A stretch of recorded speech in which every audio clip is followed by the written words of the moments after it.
What's going on, everybody? It's your girl Queen, and you are here for another video with the Six Figure Sauce. Today we're going to be talking relationships and business with one of my personal favorites, Brock Valentine. This is my big brother slash mentor. I've known Brock for roughly about more than 5 or 6 years. 5 or 6 years now. Yeah, but that's how close the relationship is. Like, it just feels like family now. But Brock has helped me so much throughout my business career as well as my personal life, and I know that he will be able to share some gems with you. Not only is he a father of 2, but to-be husband coming up very soon, loading. We'll go with that. Loading. So he's the perfect person to speak about business and relationships. Not only has Brock had successful businesses with real estate as well as in the car business, but a plethora of other businesses and consulting as well. So without further ado, Mr. Brock Valentine, how are you? I'm good. How are you? Thank you so much for doing the interview today. I thought about you. Keep saying that throughout the interview. I thought about you when it came to this topic of business and relationships, because I've always had a problem with trying to rush my timing when it came to either personal relationships. You're breathing hard already. Personal relationships or romantic relationships throughout my entrepreneurship journey. And I've just realized the value of relationships when it comes to your success, just relationships in general, friendships, romantic, anything of the nature. So even with our personal relationship that we've had, I know you've seen the change in me, but just by having you by my side with certain journeys, you were able to pull me through a lot of stuff. So in your opinion, what do you think is like the value of having certain relationships and certain people in your corner throughout your entrepreneurship journey? The value, the value is, I don't think it can be equated. Yeah.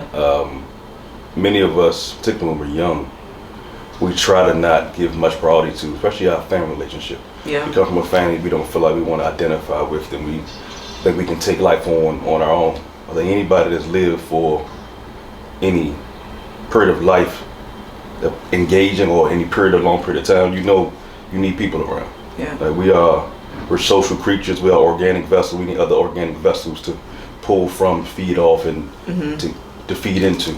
So I think it's utterly important.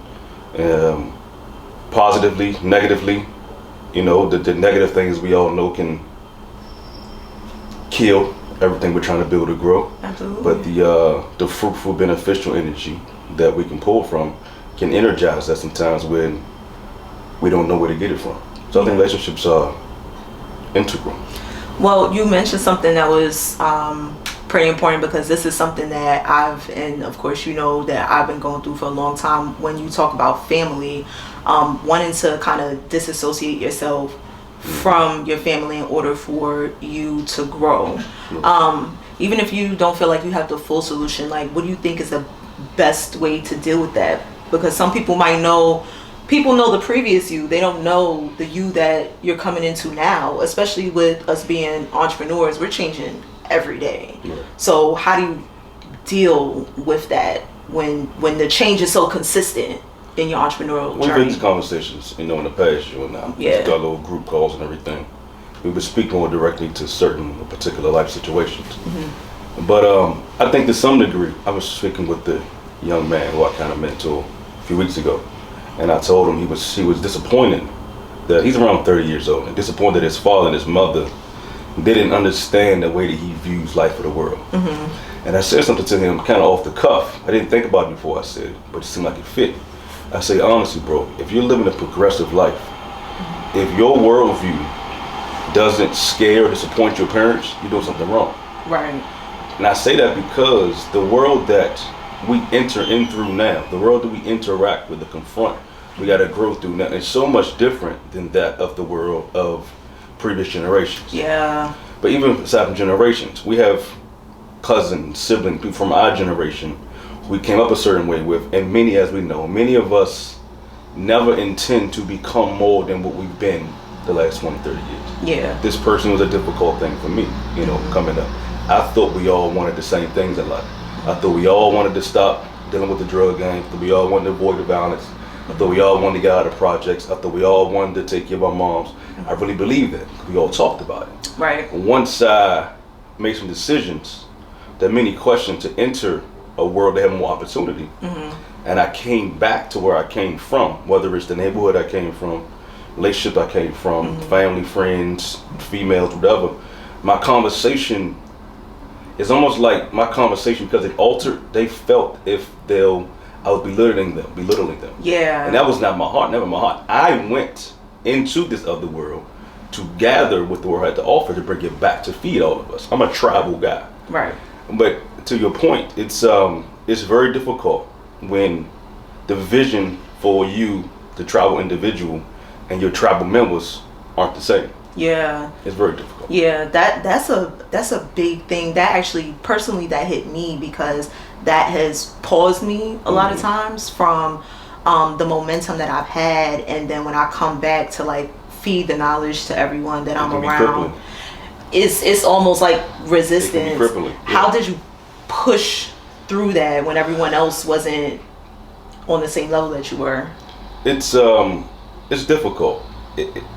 Personally, I think it kind of takes a defiant nature. I mean, the documentary, Jimmy Iovine, Dr. Dre, and the HBO thing. Yeah. The defiant ones, right? I think to some degree it takes some defiance, but I think it's important not to lose heart. Like, keep the heart connection attached to those. If you love somebody your entire life, you're 25 years old, and you loved your mama, you loved your grandmother, your cousins, just your brothers, because they don't know how to receive you today because you're growing, don't turn the heart off. Sometimes you got to turn your head around, keep your focus over here while they live over there. But I think the heart connection is important, because ultimately you're gonna need them people again one day. Like, that's the ground you come from. Right. And if you totally, it's a difference between forgetting and remembering where you come from. I think to some degree you have to. People talk about you as a sellout sometimes when you forgot where you came from. I think that energy sometimes is the indicator that you're doing some of the right things. When people that are from the world you came from, when they start giving you that energy, that means you're moving in the right direction somewhere. Right. But we gotta be careful not to be too offended by that. Yeah. Because they haven't seen the sun on this side of the mountain yet. So they don't understand how the sun shines on this side of the mountain. Or even the side of this building right here, this building to the side. If somebody never in their lives walked to the other side of this building, they never know what the sun looks like when it rises behind the building. They don't have any perspective of the section of the world you've engaged. And I say this importantly because for me, I tried to run away completely to a degree. I kept the heart connection, but I tried to minimize the heart and mind engagement. Ultimately, when life threw me curveballs, when I lost the money the first time, lost the money the second time, when my marriage started going through challenges, I had to go back to where I came from to stabilize me once again. Yeah. So it's a difficult journey, but ultimately it's hard to imagine. And I'm speaking to people who came from some value. Now, our parents or cousins or siblings don't do everything right, and there's some people, unfortunately, who have family who were never good to them at all. I can't really speak to that. I didn't have that situation. Right. I have love when I go back home. Right. Even to this day. Right. But I think that energy, the disappointment, the rejection, the defiant nature, people telling you you're a sellout, people telling you, I think all of that is a part of the journey if you intend to live an intentional, progressive life. That's dope. And just for the audience, Brock is from very humble beginnings. What neighborhood are you from again? Southeast DC? 20032. Look it up, people. It's still Southeast is we're actually in Southeast DC recording. Southeast is This is not my Southeast. This not my Southeast. This isn't that episode. We're not gonna speak on that today, but one important thing that you did mention, which made me think of when you speak on romantic relationships for somebody, you badly fell in love with them when you were in your 20s, younger 20s, 25, and now you're growing and you're a completely different person. Is it possible for that relationship to survive if one person's up here in their journey and the other is still, building? How do you feel about those? I think anything is possible with agreement. Okay. So anything is possible with agreement. With right? agreement. With agreement, right? Okay. There's my favorite book is a story.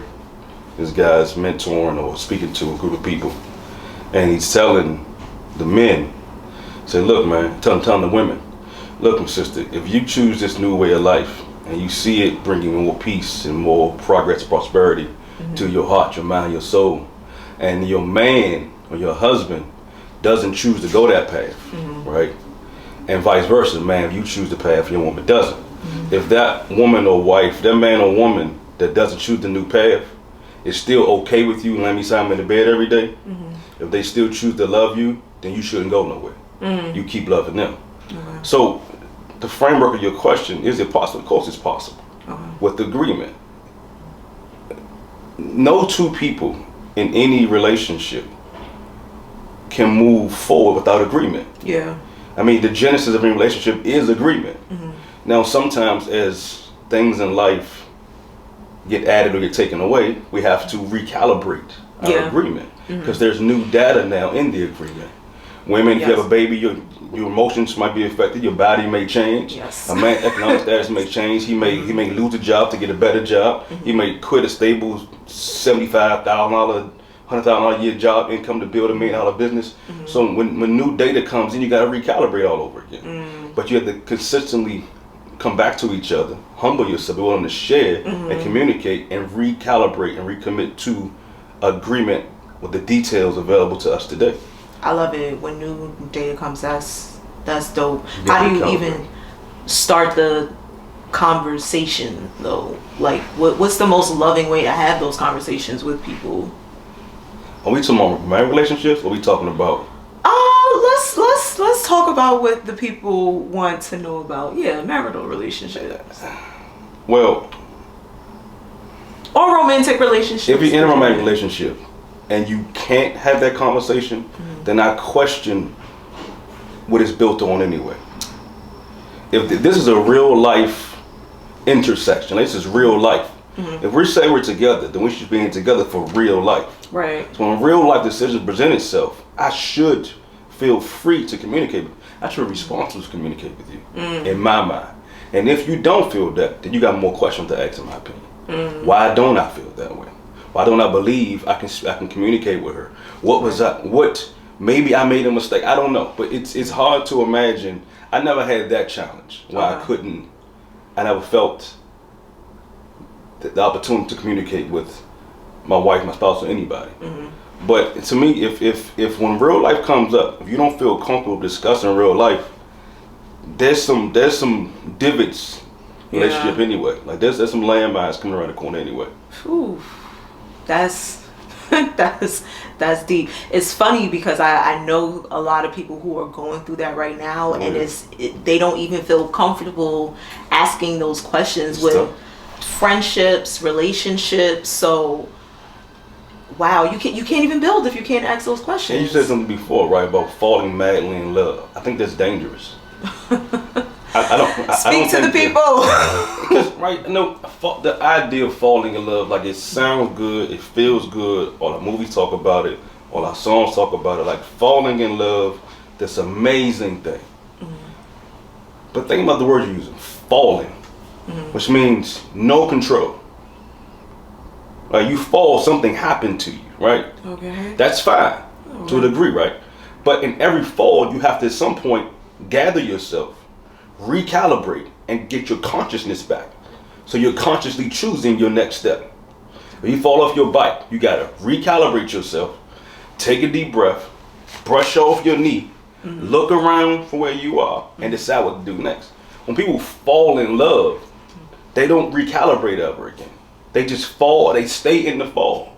Then when the feeling of the fall go away, they question everything around them. I'm laughing because you're talking. I mean, because why do we have confidence in a fall? It feels good. Yes, that's beautiful. It feels amazing. So does eating ice cream on a hot day. Like, I mean, I get it. Like,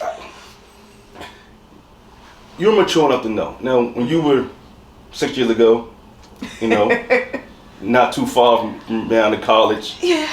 Like most of us, we think we know far more than we actually can know. Yes. Absolutely. And we buy into these concepts, and we're so sure they're real, and we're so sure they're true.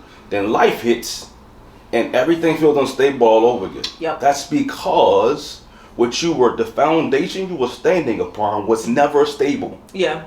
So the ideas you came into adulthood with were never strong enough to hold you. Yep. And now that the wind has blown, you see that the roots of your life, your relationship, your thought, your income, your emotions were never that strong. Yeah. Because that tree that fell when it snowed in DC a few weeks ago, the roots in that tree been weakened for a long time. Right. Because the ground around it wasn't stable enough. Right. The idea that we count on the feelings of a fall to sustain us beyond a moment, to me is just immature. I'm immature, y'all. No, so I'm saying immature, misguided, miseducated. I think immature can also be the correct word to use. Because sometimes immature is needed. That's why I don't want to say immature as if it's a negative thing. Okay. Solely. Misguided, miseducated. Why do you say immature is needed? The innocence of it? The innocence of it. I have an 8-year-old son now. Watching my son's immaturity, innocence, vulnerability helps me be a better father, a better man to my woman, a better son to my mother, and a better businessman. Okay. Because I'm not afraid. I see the necessity in vulnerability that sometimes can only be expressed through lenses we consider to be immature. Okay. So, more appropriately, what I meant is misguided, miseducated. But often immaturity is correlated directly to those words. But what I really meant was misguided, miseducated. Got it. Okay. In regards to you falling madly in love in a relationship, and when you get back up, you got to dust yourself off. How do you dust yourself off after those moments when you realize that you have fallen? See that the whole idea. It depends on what we're going for. If we're going for the storybook feeling and story that we see in the movies that's 80 minutes long and whole life happens over years in 80 minutes and the feeling is the only thing we hold on to, that's what we're going for, then good luck. But if you're looking for a stabilized life that you can build upon, that can be strong enough to navigate difficult questions when life comes in. When things got to change, when you got to change careers or you got to change, somebody gets sick, like real life is going to happen to all of us. Yeah. Then my suggestion, or what I do myself, what I tell all my siblings, all my cousins, my niece and nephew, I'm the oldest in my generation in my family. Okay. So although I have 2 children, I've been raising people for 30 years. Gotcha. I've been a big brother my whole life. Yeah. Right? So the idea is, after you fall in love, you have to gather yourself. And if you as a man, or if you as a woman, first aren't self-aware of who you are and what you need for a progressive life, then it's very difficult to know how someone else can add to or take away from that. Right? So first you gotta clarify yourself. You gotta clarify you before you can qualify them. Wow. Okay. So after you fall, after the feeling, cool. I'm not saying dismiss the feeling. I'm not saying dismiss the fall. But don't trust it to be enough to build your life off of. Gotcha. Okay. You know what I mean? Because how many young women at a moment of a fall now had an encounter that led to life being birthed inside of her womb, and now she resents the day the person after that fall was born. Because she built decisions off of the feelings from her fall. Yeah, absolutely. That is too unstable of a thing to build anything off of. Yeah. This table we got sitting here, this couch we sitting on, this building we sitting, they all have a foundation. Yeah. The foundation has to be stronger than that which sits on top of it. Your foundation is the feelings of a fall. That's not what's so strong. Wow. Okay. I know you're not specifically answering these questions just for me, but it's like, it's hitting me. It's hitting me, y'all, like right here. But that, like, we have been sold, and Perfect word. For women my age, that's all I can speak with. Women's in like their late 20s, early 30s have really been sold on that fall. I know they make a joke about your relationship with the Russell and Sierra joke, but everyone's looking for that. That is what we want, but it is based on. But do you know what that is? Like, what is that? Looking for that. What is that? We can only go off of. I know for myself, I'm very visual, so I go off of what I'm seeing on what Instagram. They share. I know what they share. I don't know those conversations. Now, how much have they shared about the ingredients and the recipe? So if that's all real, what they share, right? What about the ingredients for the recipe of their foundation? Do they share? Celibacy was the only ingredient. That in itself is a great starter, but it's insufficient. Yeah, it's not enough to build your life off of. Yeah, definitely. But we're not a principle-based culture anymore. No. But the reality is, anything that we look at today that was built from yesterday, anything, our cell phone, my Apple Watch, anything to stand to these cameras, all these things, they had a vision for a concluded end in mind. A vision for a concluded end, a vision for a destination. Okay, in most cases, you have to work your way back from that end vision to build the foundation that grows into what you're trying to build. Right. Does that make sense? Yeah. But this idea of the fall relationship, the most important decision of our lives, our hearts, our vulnerability, our intimacy, who we're going to procreate with, who we're going to share our name with, who we're going to merge families with. Yeah. We don't do that same framework work with. Yeah, absolutely. Culturally.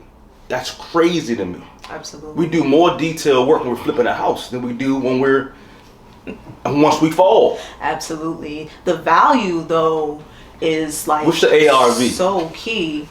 I could tell you the ARV in 2.5 seconds, but if you ask me what the values of someone that I was dating in the past were, I honestly can say I probably couldn't tell you. You didn't want it. You were offended if I asked you. Absolutely.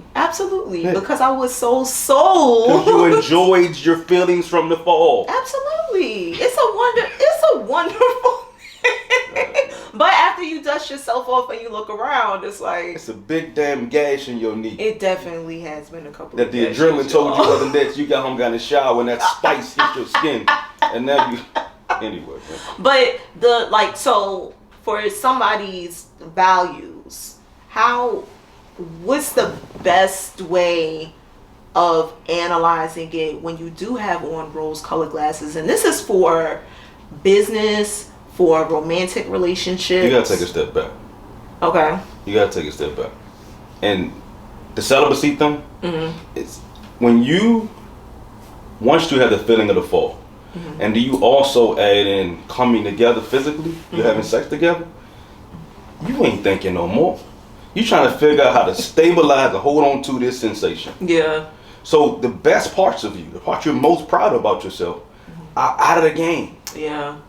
Your mind out of the game, your instincts out of the game. You begin negotiating with yourself. Now you're on both sides of the table. You're the one buying and the one selling because it feels good. And no deal to be no beneficial deal. Okay, so this. I'm not answering your questions. You are, but every time you answer a question, it just hits me so hard personally. But I know it's not intentional. This is good information. The correlation. I tell my woman these things. I say, don't let how I make you feel. I tell her, I say, no, make me prove myself. That's a tall order. Look, anything that is true can stand up to test it. Any truth should not be insecure about being questioned or challenged. Only things that are uncertain, unstable, fear being qualified. Wow. Qualify me, baby. Test me and see. I'm sorry, I cut you off. All right, and we're going to take a quick break and we'll be right back. All right, and welcome back from our break. We have been having an amazing interview so far. The last topic that we spoke on is in regards to qualifying your partner and why those conversations are so difficult to have. I don't like having those conversations actually. What do you believe is the most loving way to have that conversation so the person doesn't feel offended or potentially feel like they're being attacked? So we're talking about in the beginning of a relationship. Absolutely. So in response to that question, how to have the conversation without offending somebody. With all due respect, I don't think that can be a priority, not to try to defend somebody. Okay. Again, we're talking about life-altering, generation-altering, legacy-impacting decisions. Yes. We're not just, when we're talking about getting married, I mean taking on somebody's entire clan, somebody's entire tribe, somebody's entire family, the possibility of his seed being inside you, producing his baby. These are not decisions that you make based upon how I feel solely. Right. At some point, as I said, if you're building anything of value, you have to have a view of the end, of the desired design outcome of a product in your mind. Mm-hmm. And if you have a desired end in your mind, you have to know, or you need to consider what elements, what ingredients are needed to build this thing. Yeah. So if that's your focus, then the idea of offense, I don't know if there's room for that, right? Because if the person, I don't want to make too many grandiose or statements that just lord over the whole idea, but I'm choosing to give my name away for the second time. The first time I chose, I was a 20, 21, 22, 23-year-old young man, right? Awful decision. But there was nothing wrong with her. But the time in my life, I couldn't know as much as I thought I knew. Even though I thought I knew more about tomorrow, I really didn't. Yeah. I didn't know what things to consider, right? I didn't have any OGs to look. I did. I was too prideful to talk to them. Gotcha. To be honest. So the idea of not being willing to test a thing. I mean, we have a return policy on our iPhones. We have return policy on almost contract. We had a right of rescission, right? We're talking about our minds, our hearts, our souls, our bodies, our names, our DNA. Yeah, it's deep. You know what I mean? I know people don't like trying on clothes in stores anymore. I get it. You know, you try something on at home, you send it back, no big deal. You can't do that with your heart. You can't. You're not getting that back. Nope. You do that so many times as a teenager in your 20s, then you finally get with somebody you want to marry in your 30s. With all due respect, you shared yourself, not just your physical body, you shared your heart, your mind, your frustration, your emotions so many times.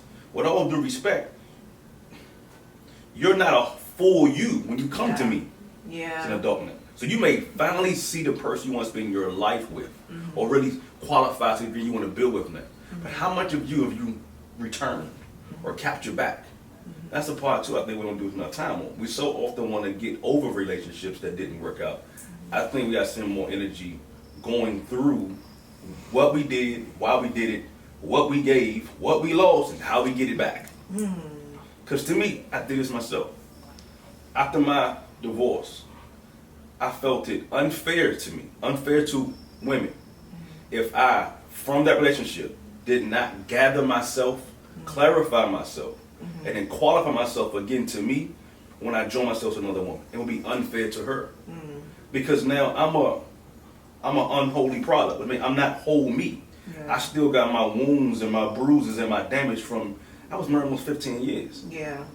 To me, it was unfair and could potentially be traumatizing to a woman if I begin to let her into my world with the idea that I'm, as I appear, I haven't done the work to heal myself. That work is like just... It's terrifying. It's hard. It's very hard. And especially, I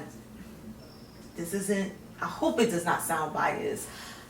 I believe it's hard for a lot of men in my life that I've seen because the vulnerability part is not something that's appreciated in most men. So for you to have that moment to yourself and really do that work, some people don't even know honestly, where to start. If I didn't have, I knew me and my ex-wife would not be parenting side by side. And I had, at the time, a 7-8-year-old daughter. And I knew that I didn't want my daughter to grow to be paralyzed emotionally. I didn't want her to be detached from her vulnerability. Okay. So I'm her father. I'm supposed to be in front of her. I'm her leader.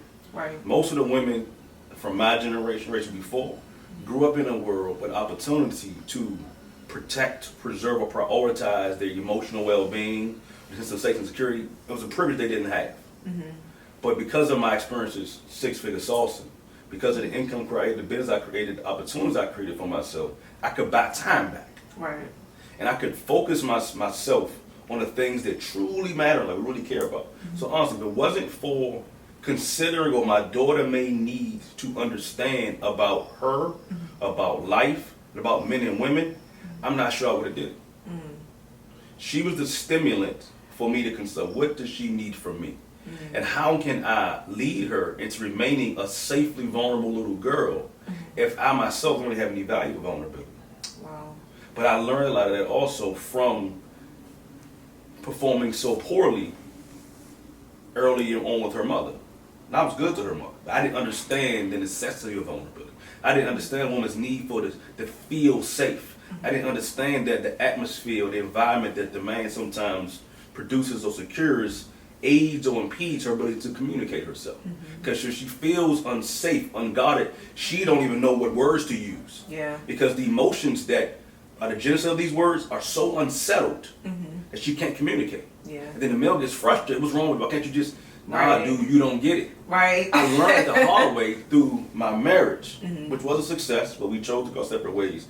I knew my daughter needed, if my daughter could benefit from the hard work, I wasted my time. Wow. So you're right. Wow. Males, we don't, that's another story from the same book. Yeah. And the man was on earth by himself.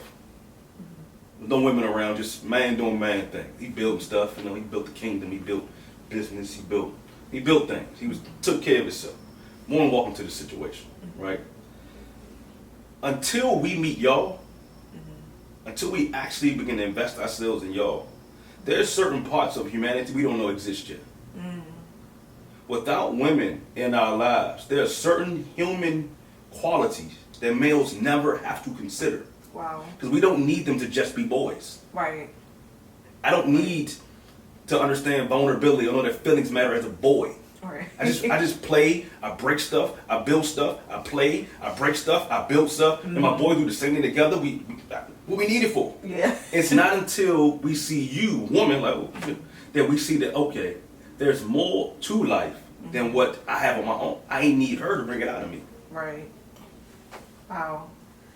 On that note, that was amazing. I hope that the information that we gave you all here today can help spark you to have some very tough conversations, because it did spark me to have a couple of conversations today. It's necessary. It's definitely necessary. You don't want to hear it. It's real life. But it is necessary. It's necessary for your legacy. It's necessarily for your mental and spiritual peace. Trust me, Brock has reeled me in plenty of times. Sometimes I listen, sometimes I don't. But we are going to have Brock back on the show so that we can continue having these conversations. So if anything that we shared today really triggered anything in you, either mentally or emotionally, even if you just felt it in your spirit, please leave a comment below so that other people can get the same value that you did from this video. And without further ado, it's your girl Queen, and I will see you in the next video. Peace.